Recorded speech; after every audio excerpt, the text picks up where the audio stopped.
কি করবো ভাইয়া? Video editing, graphics, freelancing. কম্পিউটারটা শিখে রাখলে আমার মনে হয় ফিউচারে ওর কাজে লাগবে, কারণ আমি এরকম অনেক দেখছি, মানে অনেক ভালো স্টুডেন্ট আমার ফ্রেন্ড সার্কেলের মধ্যেই আছে, MBA BBA কমপ্লিট করা, কম্পিউটার জানে না, চাকরি পাচ্ছে না। আসসালামু আলাইকুম সুপ্রিয় দর্শক, হাসান ভাই আছে আপনাদের সামনে। আপনাদের কাছে আবারও আমন্ত্রণ জানাবো একটা নতুন পিসি বিলের ভিডিওতে। আমাদের আজকে একটা পিসি বিল হয়েছে এই ছোট্ট ভাইয়ের জন্য, ছোট্ট বন্ধু, মানে কি বলবো ওরে, আঙ্কেল বলবো না ভাই বলবো না কি বলবো বুঝতেছি না। কি নাম? ফারহান ইসলাম। আর ওর বাসা হচ্ছে ধলপুর। আমি যখন গাড়ির শোরুমে লাইভ করি তখন শোরুম থেকে ফোন দিছে যে আপনার একজন খুদে সাবস্ক্রাইবার আসছে, পিসি বিল করতেছে, কিন্তু আপনাকে না দেখেও কিন্তু যাবে না। আমি বলছি আমি আসতেছি, ওকে বসতে বলেন। সো আসলাম ফাইনালি। আসার পরে যেটা দেখলাম যে ও পিসি বিল করছে 36,000 টাকায় একটা পিসি বিলের আইডিয়া দিব।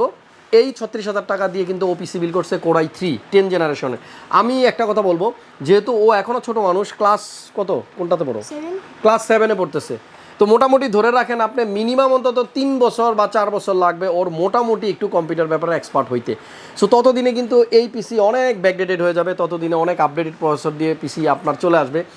আপনারা যারা এই পিসি বিল্ডের ভিডিওটা দেখবেন, এখান থেকে জাস্ট আইডিয়াটা নেন কোন প্রোডাক্টের প্রাইসটা কত। আর আমি যদি বলি এই সেম টাকা দিয়েই আপনি কিন্তু পিসি বিল করতে পারবেন কোরাই 5, তবে কিছু কম্পোনেন্টের চেঞ্জেস আনতে হবে। রাইট, ধরেন আপনার ক্যাসিংয়ের মধ্যে কিছু কম্প্রোমাইজ করতে হবে যে অল ইন ওয়ানের মধ্যে। পাশাপাশি আপনার আরও কিছু চেঞ্জেস আনলে সেম 36,000 টাকা আপনি কোরাই 5-এরও একটা পিসি বিল করতে পারবেন। তবে সেখানে আপনাকে অনেক কিছু আত্মত্যাগ করতে হবে। ছোট মানুষ, ওর ব্যাপারটা আলাদা, কারণ ও কিন্তু এখন কাজ শিখবে, একেবারে বেসিক লেভেলের ইউজার, সব কিছু শিখবে। আর ওর পিসিটাও যেন আসলে দেখতে অনেক দামি দামি পিসির মতো মনে হয়, সেটা ও নিজে যেমন চাইবে, ওর জায়গায় আমি হলে আমিও চাইতাম। একটা কথাই বলবো, এই পিসিটাতে আমরা খরচ করেছি 36,000 টাকা। তবে আপনি যদি চান যে 36,000 টাকা পিসি বিল করবেন এবং আপনি যদি হয়ে যান অ্যাডভান্স ইউজার, ওর মতো না, তাহলে আমি বলবো এখানে আপনি একটু কষ্ট করে কম্প্রোমাইজ করে অথবা কিছু টাকা অ্যাড করে কোরাই 5 দিয়ে পিসিটা বিল করতে পারেন। যাই হোক, কথা বলবো ওর সাথে, কি করবে এই পিসি দিয়ে সেটাও জানবো, আর আমাদের আজকের এই 36,000 টাকার বিল্ডে কম্পোনেন্ট কী সেটাও জানানোর ট্রাই করব। নতুন দর্শক যদি হয়ে থাকেন আপনি আমার চ্যানেল, তাহলে অবশ্যই এখনই সাবস্ক্রাইব করে রাখেন আমাদের ইউটিউব চ্যানেল, আর নোটিফিকেশন অন করে দেন যাতে করে আমার করা সব ভিডিও নোটিফিকেশন আপনার ফোনে সবার আগে পৌঁছে যায়। চলেন কথা না বাড়িয়ে শুরু করি। শুরু করার আগে আরও একটা কথা, আমাদের ওয়েবসাইটটা আপনারা সবাই ভিজিট করবেন www.creatuscomputer.com। স্ক্রিনে কিন্তু লেখা আছে। এই ওয়েবসাইটে ভিজিট করবেন, বেশি বেশি ঘোরাঘুরি করবেন। অনেক সময় কিন্তু অনেক না বলা অফার থাকে, যেগুলো আমরা শুধু ওয়েবসাইটে দিয়ে রাখি, মুখে বলি না। সো কম প্রাইসে কোনো প্রোডাক্ট কিনতে চাইলে আমাদের ওয়েবসাইটটা সবসময় আপনারা ভিজিট করবেন। আমার হাতে একটা প্রসেসর দেখতে পাচ্ছেন, কোরাই 3 10 জেনারেশন। ওকে একটু শিখাবো, সাথে সাথে আপনাদেরকে আইডিয়া দিব। এই প্রসেসরটা কোরাই 3 কোন জেনারেশন বলতে পারবা? 10 জেনারেশন। কীভাবে বুঝলো এটা 10 জেন? বলো, কি লেখা আছে? 10 জেনারেশন। আচ্ছা, 10 জেন যদি লেখা না থাকতো তাহলে বোঝা যেত 10 জেনারেশন। বোঝার একটা মানে সুন্দর ওয়ে আছে, আমি বলে দিই। যেই প্রসেসরের মডেল নাম্বারটা শুরু হবে 9 দিয়ে সেটা 9 জেন প্রসেসর, যেটার প্রসেসরের মডেল শুরু হবে 8 দিয়ে সেটা 8 জেন। এটার মডেল সেটা দিয়ে শুরু হবে, রাইট। এই প্রসেসরের মডেল হচ্ছে 10100, মানে 10 জেনের প্রসেসর। তার মানে প্রসেসরের মডেলে যদি 10 লেখা থাকে শুরুতেই, তাহলে ধরে নেব এটা আমরা 10 জেনের প্রসেসর। এবার এটা যদি i3 হয় 10100, আর যদি i5 হয় তাহলে 10400। 104 না হয়ে 10500 হতে পারে। যাই হোক, ছোটোখাটো জিনিস শিখাই দিলাম। আর আমাদের আজকের এই বিল্ডে আমরা কিন্তু এই i3 প্রসেসরটাই দিচ্ছি। প্রসেসরের একটু স্পেকটাও দেখি ওর কাছ থেকে জানতে পারি কিনা। এই প্রসেসরের স্পেসিফিকেশন বলতে পারবা, এটা ক্লক স্পিড কত, যেটা আমি সবসময় ভিডিওতে বলি। এই কাঁপতেছে রীতিমতো। আমি বলে দিই, প্রসেসরটাতে আসলে 4টা কোর 8টা থ্রেড আছে। 4 কোর 8 থ্রেডের প্রসেসর, আর এই প্রসেসরের বেস ক্লক স্পিড হচ্ছে 3.6 গিগাহার্টজ, মানে এটা হচ্ছে একেবারে নর্মাল স্পিড আর কি। আর এটা আপ টু স্পিড দিতে পারবে 4.3 গিগাহার্টজ। এগুলো আমি শুধু কবিতার মতো প্রত্যেক ভিডিওতে বলি, আপনারা মানে মনে না রাখলে কিন্তু সমস্যা। বলতেছি একটাই কারণ, যাতে শুনতে শুনতে আপনাদের ওই জিনিসটা মুখস্থ হয়ে যায়। ওকে, তাহলে আমাদের 4 কোর 8 থ্রেডের প্রসেসর আছে, 3.6 গিগাহার্টজের base clock speed, up to speed হলো 4.3 গিগাহার্টজ। আর কথাবার্তা এত স্পিডে না বললে সমস্যা, ভিডিও অনেক লম্বা হবে। আমাদের দর্শকদের এত সময় নাই যে 10-20 মিনিট বসে বসে ভিডিও দেখবে। ফাইন। আচ্ছা, ওর পিসির সাথে আমরা যে মাদারবোর্ডটা দিচ্ছি, এটা ব্র্যান্ডের নাম হচ্ছে গিগাবাইট। তুমি বলবা, আমার ভিডিও তো দেখো রেগুলার, কীভাবে বুঝবো যে এই মাদারবোর্ডটা অফিসিয়াল অথবা এই মাদারবোর্ডটা মানে একটা ভ্যালিড অথেন্টিকেশন মাদারবোর্ড? কীভাবে বুঝবো বলো? গিগাবাইট না, গিগাবাইট তো নাম, এটা যদি মানে অফিসিয়াল না হয় বুঝবো কীভাবে? ঠিক আছে, মনোযোগ দিয়ে ভিডিও দেখে নাই। প্রথমত এইখানে স্মার্টের একটা হলোগ্রামযুক্ত স্টিকার থাকবে, হ্যাঁ, এটা হলো 1 নাম্বার। দ্বিতীয়ত 3 ইয়ার্স ওয়ারেন্টির একটা স্টিকার থাকবে। সেকেন্ড, থার্ড ওয়ান হচ্ছে এইখানে একটা গিগাবাইটের কি থাকবে? Security seal. এই তিনটা জিনিস আপনাকে খেয়াল রাখতে হবে যদি আপনি চান যে আমি 100% অফিসিয়াল অথেন্টিকেট একটা মাদারবোর্ড কিনবো গিগাবাইটের। ধরেন আপনার এই তিনটার কোনোটাই নাই, বাট মাদারবোর্ডটা সেম দেখতে হুবহুব গিগাবাইটের, তাহলে সেটা অফিসিয়াল না। আর অফিসিয়াল যদি মাদারবোর্ড না হয় তাহলে প্রবলেম কী কী? গিগাবাইট এই সেম H410M H ভার্সন 3 কিন্তু দুইটা বোর্ড মার্কেটে অ্যাভেলেবল থাকতে পারে। যদি অফিসিয়াল হয় সেটা আপনি ওয়ারেন্টিটা পাবেন খুব ভালো, আর যেটা আনঅফিসিয়াল সেটার ওয়ারেন্টিতে অনেক সময় একটু প্রবলেম হয়, তবে সেটাও কিন্তু 100% অরিজিনাল মাদারবোর্ড। মাদারবোর্ডটা কপি, মাদারবোর্ডটা নকল এই কথা বলা যাবে না। মাদারবোর্ডটা 100% অরিজিনাল, বাট অফিসিয়াল আনঅফিসিয়ালের একটা ব্যাপার থাকে। অফিসিয়াল যে কোনো প্রোডাক্টের ওয়ারেন্টি খুব ভালো পাওয়া যায়।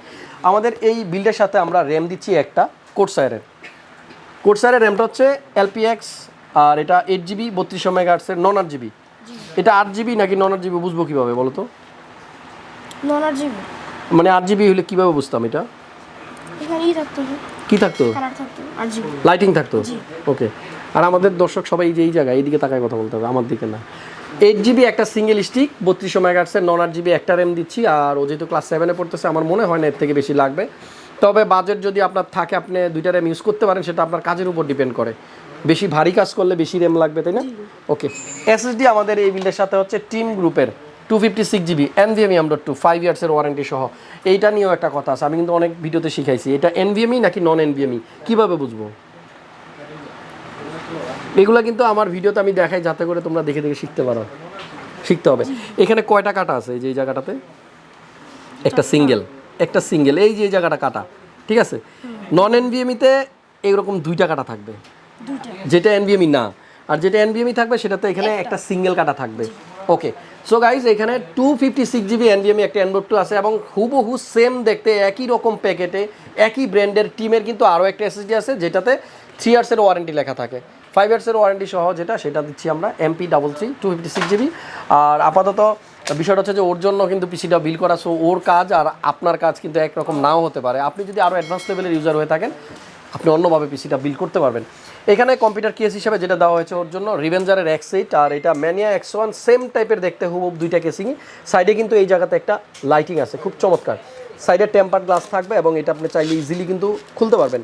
এই যে অনেক সময় দেখা গেছে আব্বু যদি টাকা পয়সা দেয়, সালামি টালামি দেয়, তাহলে ওই টাকাগুলা কিন্তু ওইটার মধ্যে লুকিয়ে রাখতে পারবে, ঠিক না? ওকে। সামনে দেখেন 3টা ফ্যান আছে এই জায়গায় 8GB লাইটিং সহ, এবং পিছনে আছে একটা, মোট 4টা। এবং এইটা আপনার কন্ট্রোল করার জন্য এই জায়গাতে একটা সুইচ আছে যেটা আপনি প্রেস করলে অনবরত কালারগুলো চেঞ্জ হবে। বৃষ্টির দিনে একটু ব্লু কালার দিয়ে রাখবা, আর যেদিন খুব গরম সেদিন লাল দিয়ে রাখবা, নাকি? ওকে। আমাদের উপরের দিকে দেখেন একটা মেশ ফিল্টার দেওয়া আছে। 4টা ফ্যান আমার মনে হয় এনাফ। আর যেহেতু i3 প্রসেসরটা ইউজ করা হইতেছে আপাতত কোনো কুলারের প্রয়োজন নেই। আপনি i5 অথবা আরও বড় কোনো প্রসেসর ইউজ করলে সেক্ষেত্রে কুলার নেবেন। আর একটা টিপস দিয়ে দেই আজকে আপনাদেরকে, যদি আপনি কোরাই 7-এর প্রসেসর ইউজ করেন বা আনলক কোনো প্রসেসর ইউজ করেন সেক্ষেত্রে আপনি লিকুইড কুলারটা নিতে পারেন। অনেকেই দেখা গেছে যে একটা নর্মাল প্রসেসরের সাথে লিকুইড কুলার নিচ্ছেন, হয়তো সৌন্দর্য বাড়ানোর জন্য, পিসির লুকটা যেন খুব সুন্দর হয় সেজন্য নিচ্ছেন। তবে আমরা এয়ার কুলার দিয়েই কিন্তু i5 পর্যন্ত প্রসেসর ইউজ করতে পারবো, কোনো প্রবলেম নাই। আর সেম আপনি যদি AMD প্রসেসর ইউজ করেন সেক্ষেত্রে 5600X পর্যন্ত আপনি এয়ার কুলারই চালাইতে পারেন। খুব বেশি প্রয়োজন না হলে আপনার লিকুইড কুলার নেওয়ার দরকার নেই। টাকা আপনি সেভ করেন, যেখানে ইনভেস্ট করলে আপনার পিসির পারফরমেন্স বাড়বে সেখানে ইনভেস্ট করেন। আর আমাদের এই বিল্ডের সাথে একটা পাওয়ার সাপ্লাই আছে অ্যাটমের 350 ওয়াটের, এটা হচ্ছে এনটেক ব্র্যান্ডের। আর আমাদের আজকের বিল্ডে 350 দেওয়া হয়েছে কারণ এখানে কোনো গ্রাফিক্স কার্ড নেই। আপনি যদি গ্রাফিক্স কার্ড নেওয়ার চিন্তা ভাবনা ফিউচারে থাকে তাহলে আগে থেকে পাওয়ার সাপ্লাইটা একটু বড় নিয়ে নিতে পারেন, সেক্ষেত্রে পরবর্তীতে চেঞ্জ করার কোনো ঝামেলা থাকবে না। ভিডিও শুরু থেকে শেষ পর্যন্ত ওকে সাথেই রাখলাম কেন পুরো ভিডিওটাতে যেন ও থাকে, যেহেতু ওর ব্লগে থাকার ইচ্ছে ছিল সেজন্য। এখানে একটা কম্বো প্যাক আছে iMatch-এর 4-in-1, আর এটার মডেল কিন্তু আপনার 480, এটা 470, আরও একটা মডেল আছে। 4টা জিনিস থাকবে, 8GB লাইটিং সহ, কিবোর্ড, মাউস, হেডফোন এবং একটা মাউস প্যাড।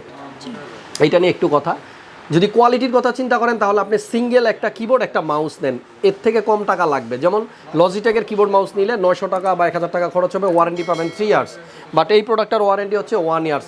কিন্তু যদি আপনি চান যে আমার বাজেট 2500 টাকার নিচে কিন্তু আমার কিবোর্ড, মাউস এবং হেডফোনের লাইট জ্বলতে হবে, আউটলুকটা একটু ভালো দেখাইতে হবে, কিন্তু বাজেট আমি 2500 টাকা বেশি খরচ করবো না, তাহলে এটা ছাড়া আসলে গতি নাই। আদারওয়াইজ আপনাদেরকে বলবো কোয়ালিটি প্রোডাক্ট নিলে আপনি অনেকদিন পর্যন্ত ইউজ করতে পারবেন। যারা কোয়ালিটিকে প্রাধান্য দিবেন লুকের থেকে তাদের জন্য এই জিনিস না। আর এই বিলটা মোটামুটি হচ্ছে কম্পোনেন্ট খরচ হয়েছে 36,000 টাকা, i3 10 Gen PC। ও যে কাজের জন্য নিছে আসলে এটাই জিজ্ঞেস করতে ভুলে গেছি, কী করবো ভাইয়া? Video editing, graphics, freelancing. Video editing, graphics, freelancing, okay, খুব ভালোভাবে করতে পারবা। যাই হোক, ও ছোটো মানুষ, ও কী ভিডিও এডিট করবে আর কি ফ্রিল্যান্সিং করবে, কী গ্রাফিক্সের কাজ করবে এটা আমি জানি ভালো করে। তবে বেসিক কাজগুলো ও শিখতে পারবে, কোনো প্রবলেম নাই। আস্তে আস্তে এক্সপার্ট হবে, বড় হবে, ওর পিসিটাও তখন বড় হবে, আপগ্রেড হবে। আর বাবা মা মনে হয় পাশে আছে, গার্জিয়ানরা আছে। রিকোয়েস্ট থাকবে পড়াশোনা বাদ দিয়ে যেন সারাদিন কম্পিউটার নিয়ে বসে না থাকে। যদি তা করে আমার কাছে পিসি প্যাকেট করে পাঠিয়ে দিবেন, আমরা টাকা ব্যাক করে দিব, ঠিক আছে? তাহলে পড়ার সময় পড়া আর ফাঁকে ফাঁকে সময় পেলে কম্পিউটারটা শিখে রাখলে আমার মনে হয় ফিউচারে ওর কাজে লাগবে। কারণ আমি এরকম অনেক দেখছি, মানে অনেক ভালো স্টুডেন্ট আমার ফ্রেন্ড সার্কেলের মধ্যেই আছে, এমবিএ বিবিএ কমপ্লিট করা, কম্পিউটার জানে না, চাকরি পাচ্ছে না কোথাও। দেখা হচ্ছে নেক্সট ভিডিওতে। অপ্রয়োজনীয় অনেক কথা ভিডিওতে বলি, এগুলো শুধু আপনাদের জন্য। ভালো লাগলে লাইক দিয়ে রাখবেন, আর যদি বিরক্ত লাগে কমেন্টস করে জানাই দিবেন। নেক্সট ভিডিও থেকে কাট করে মাত্র 2 মিনিটে প্রোডাক্টের ইনফরমেশন প্রাইস জানিয়ে দিব। বিদায় নিচ্ছি, আবারও চলে আসবো খুব শীঘ্রই নতুন কোনো ভিডিও নিয়ে। সে পর্যন্ত ভালো থাকুন, সুস্থ থাকুন, নিরাপদে থাকুন। আল্লাহ হাফেজ।